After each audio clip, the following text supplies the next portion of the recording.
नमस्कार दोस्तों। आज हम इंग्लिश लिटरेचर के एक बहुत ही फैसिनेटिंग कॉन्सेप्ट को समझेंगे।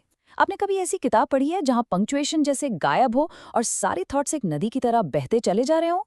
इसी अजीब लेकिन दिलचस्प टेक्निक को कहते हैं स्ट्रीम ऑफ कॉन्शियसनेस। आइए आज इसके पीछे के राज को जानते हैं। चलिए शुरुआत करते हैं इस टेक्स्ट से। इस पर एक नज़र डालिए, क्या दिखता है? कोई कॉमा नहीं, कोई फुल स्टॉप भी नहीं, बस ख्यालों का एक अजीब सा प्रवाह है। पता ये कहाँ से है? ये 20th सेंचुरी के एक महान राइटर जेम्स जॉयस की मशहूर किताब यूलिसीज का एक छोटा सा हिस्सा है। और हाँ, मैं मानता हूँ पहली बार देखने पर यह थोड़ा बेमतलब सा लगता है। अजीब है ना? तो दिमाग में यही सवाल उठता है, आखिर यहाँ हो क्या रहा है? कोई भी राइटर इतनी मेहनत करके कुछ ऐसा क्यों लिखेगा जिसे समझना ही इतना मुश्किल लगे? इन्हीं सवालों के जवाब इस टेक्निक के अंदर ही छिपे हुए हैं। देखिए, ये कोई गलती नहीं है। ये एक सोची समझी लिटरेरी टेक्निक है जिसे स्ट्रीम ऑफ कॉन्शियसनेस कहते हैं। सोचने का तरीका है शब्दों के जरिए इंसान के दिमाग के अंदर झांकने की एक जबरदस्त कोशिश। तो आखिर ये स्ट्रीम ऑफ कॉन्शियसनेस है क्या चीज़? सिंपल शब्दों में समझे तो ये एक ऐसी टेक्निक है जिसमें राइटर किसी कैरेक्टर के मन में जो कुछ भी चल रहा है, उसके थॉट्स, उसकी फीलिंग्स, उसकी यादें, उन सबको बिना फिल्टर किए जैसा का तैसा कागज़ पर उतार देता है। आप खुद सोचिए, हमारा दिमाग कैसे काम करता है?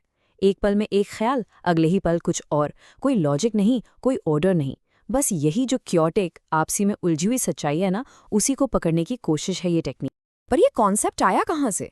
देखिए, मज़ेदार बात यह है कि इसकी शुरुआत लिटरेचर से नहीं बल्कि साइकोलॉजी यानी मनोविज्ञान से हुई थी। 1890 में एक अमेरिकन साइकोलॉजिस्ट थे, विलियम जेम्स। उन्होंने ये आइडिया पेश किया। उनका कहना था कि हमारी जो चेतना है यानी कॉन्शियसनेस, वो अलग अलग टुकड़ों से नहीं बनी है। बिल्कुल नहीं। ये तो एक नदी या स्ट्रीम की तरह है जो लगातार बहती रहती है बिना रुके। और साइकोलॉजी का यही रिवर या स्ट्रीम का मेटाफर लिटरेचर में एक क्रांति ले आया। 20th सेंचुरी की शुरुआत में वर्जीनिया वुल्फ और जेम्स जॉयस जैसे मॉडर्निस्ट राइटर्स ने इसी आइडिया को अपनी राइटिंग का आधार बना लिया। वो पुराने स्ट्रक्चर तरीकों से थक चुके थे और अब इंसानी अनुभव की गहरी उलझी हुई सच्चाई को दिखाना चाहते थे। तो ठीक है, पर एक राइटर अपने पन्नों पर इस बहती हुई नदी को कैद करता कैसे है? इसके कुछ खास पहचान है, कुछ कोर कैरेक्टरिस्टिक्स जो इसे अलग बनाते हैं। सबसे पहले, यहाँ लॉजिकल प्रोग्रेशन नहीं होता। यहाँ थॉट्स एक चीज से दूसरी से जुड़कर आगे बढ़ते हैं, जिसे एसोसिएटिव लॉजिक कहते हैं। फिर कहानी समय में आगे पीछे जाती रहती है, कभी पास्ट, कभी प्रेजेंट, बिल्कुल हमारी यादों की तरह। ग्रामर और पंक्चुएशन के रूल्स को अक्सर तोड़ दिया जाता है, इसलिए ताकि दिमाग की असली रफ्तार को पकड़ा जा सके। और आखिर में ये सिर्फ विचारों पर नहीं बल्कि हमारी पांचों इंद्रियों, जो हम देखते, सुनते या महसूस करते हैं, उस पर भी फोकस करती। अक्सर लोग इस टेक्निक को इंटीरियर मोनोलॉग से कंफ्यूज कर देते हैं, लेकिन इनमें एक बहुत बड़ा फर्क है। इंटीरियर मोनोलॉग भी ये कैरेक्टर के थॉट्स को दिखाता है, लेकिन वो फिर भी थोड़ा सा ऑर्गेनाइज्ड और तार्किक होता है, जैसे कोई अपने आप से दिमाग में बात कर रहा हो। लेकिन स्ट्रीम ऑफ कॉन्शियसनेस ये बिल्कुल ही केओटिक और बिखरावा होता है। ये उन ख्यालों को पकड़ता है जो हमारे बोलने या लिखने से पहले हमारे दिमाग के सबसे गहरे हिस्से में आते हैं, बिल्कुल रॉ और अनफिल्टर्ड।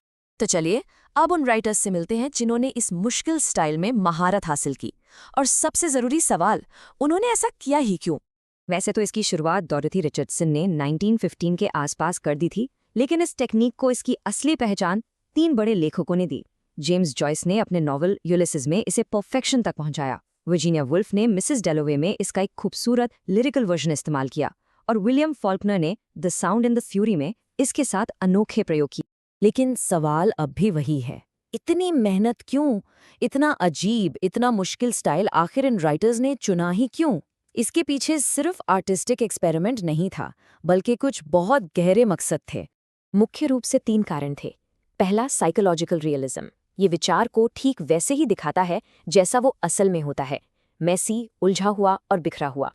दूसरा, इंटिमेसी। इसे पढ़ने वाला यानी रीडर सीधे कैरेक्टर के दिमाग के अंदर पहुंच जाता है, उनके बीच कोई दीवार नहीं रहती। और तीसरा, सब्जेक्टिविटी। ये इस बात पर जोर देता है कि सच्चाई या रियलिटी एक नहीं होती, हर इंसान का सच उसके अपने अनुभव से बनता है। तो अब जब हम इसके नियम समझ चुके हैं, चलिए शुरुआत की उस पहेली पर वापस चलते हैं। अब देखते हैं कि वो बेमतलब लगने वाली लाइंस में असल में कितना गहरा अर्थ छुपा हुआ है। याद है ये लाइन, पहले ये अजीब लग रही थी, लेकिन अब हम इसके अंदर के एसोसिएटिव लॉजिक को देख सकते हैं कि कैसे एक विचार दूसरे को जन्म दे रहा है, एक कड़ी से दूसरी जुड़ रही है। देखिए, यह कैसे काम करता है। विचार शुरू होता है समय से, अ क्वार्टर आफ्टर। समय का ख्याल दिमाग को तुरंत एक अलग टाइम जोन यानी चाइना पर ले जाता है।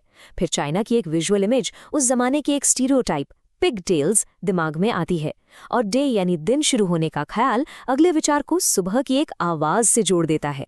नन्स रिंगिंग द एंजलस यानी चर्च में नन्स के द्वारा बजाई जाने वाली सुबह की घंटी। देखा आपने, यही है विचारों का जाल, यही है स्ट्रीम ऑफ कॉन्शियसनेस। तो ये टेक्निक बस शब्दों का खेल नहीं है, ये इंसानी दिमाग की उस अंदरूनी अनफिल्टर्ड बहती हुई नदी को कागज पर जिंदा कर देती है।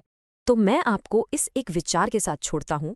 सोचिए, अगर हर एक इंसान का दिमाग अपने आप में एक अलग अनोखी बहती हुई नदी है, तो फिर सच्चाई के बारे में हमारी समझ कितनी बदल जाती है। ऐसे ही और कंटेंट के लिए सब्सक्राइब करें। Thank you.